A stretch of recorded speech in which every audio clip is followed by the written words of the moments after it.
E a gente vai vendo aí, só antes de passar aqui a escalação do Inter, né? O João Gomes estava, né, suspenso na última partida, a gente iniciou até com o Vidal, que acabou cometendo o pênalti, né, do gol que resultou no gol de empate do Bragantino, mas realmente essa observação muito bacana. A gente tem um jogador da base, né, que vem sendo titular numa equipe do Flamengo muito estrelada. Outro detalhe também, ontem a gente estava até falando aqui na nossa live, né, é que o Flamengo, após a goleada contra o Bragantino, o Flamengo chegou a 124 gols na temporada, né? É o melhor ataque do futebol brasileiro, ultrapassando inclusive o Palmeiras, que tem 121, e aí você vê o time do meio para frente, Everton Ribeiro, Arrascaeta, Gabigol, Pedro, e aí se quiser continuar, Thiago Maia, que vive uma fase muito boa, o próprio João Gomes, que é titular nessa equipe, é sacanagem, né? E o Inter pode ir a campo, o Inter tem algumas mudanças, a gente vai detalhar aqui. Já vou ler, Alisson. Vamos lá. Keller, Bustos, Mercado, Vitão e René, Edenilson, Alan Patrick, Lisiero, Pedro Henrique, Alemão, né, e Maurício.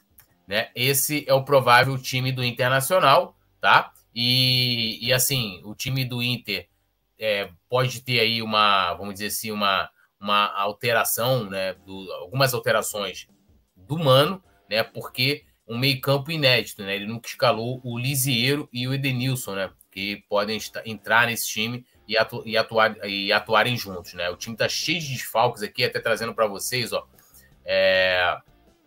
O Mano Menezes ele vai contar com 6 desfalques, né? Então, assim, tem Gabriel, Johnny, e aí suspenso. O Gabriel já não atua mais nessa temporada. Tem também o Tyson que, né? Quem será melhor no futuro, Tyson ou Messi?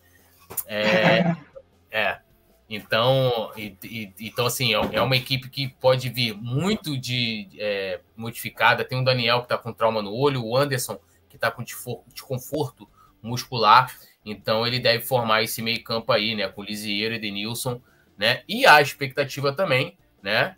Do Alan Patrick, como a gente vê aí, é um meio campo que ele ainda não tinha levado né, a equipe titular para atuar junto aí. E aí, o Petit, eu te pergunto, dá para temer o Internacional? Tem bons jogadores, Edenilson, apesar da idade, né, é um bom jogador, Lisiero, o Alan Patrick, que é um dos destaques da equipe, mas, como diz o poeta, tem que tomar perigo, né? Com certeza, né? O Flamengo não pode temer com esse elenco que vai campear. O Flamengo não pode ter nenhum de América do Sul. Vai de frente com o Flamengo só europeu. Só que tem que jogar bola. Tem que jogar bola, tem que manter as ações que esse time chamado titular mantém. Se joga o que está acostumado a jogar, é vitória certa.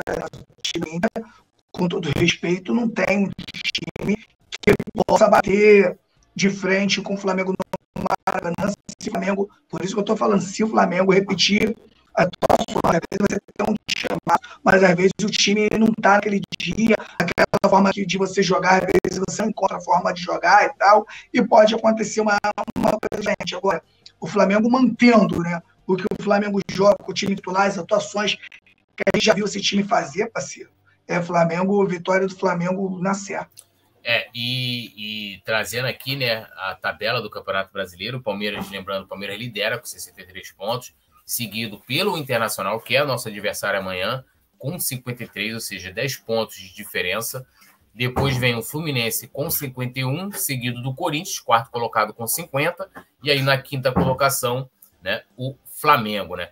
Nas últimas 5 partidas aí, o Inter, né, empatou 2 vezes e ganhou 3, né? Venceu a sua última partida. E o Flamengo, todo mundo lembra, né? Estava 4 jogos sem vencer até enfrentar o Bragantino e deu aquela goleada maravilhosa no Maracanã com vários golaços aí, o hat-trick do Pedro, né? Então, assim, eu também acho que o Inter é uma boa equipe, ninguém é segunda colocada no Campeonato Brasileiro de pontos corridos à toa, tá aí, a produção tá colocando na tela. E olha quem chegou! Avisa lá que eu vou chegar mais tarde, hein? Que isso, hein? Chegou o homem!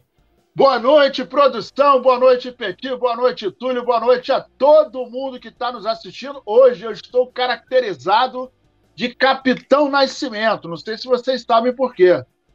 Por quê? Em homenagem ao Criciúma, em homenagem ao Ituano, em homenagem ao Sport, em homenagem a... Tem mais algum lá que hoje vão falar pro Vasco assim: não vai subir ninguém! Não vai subir ninguém!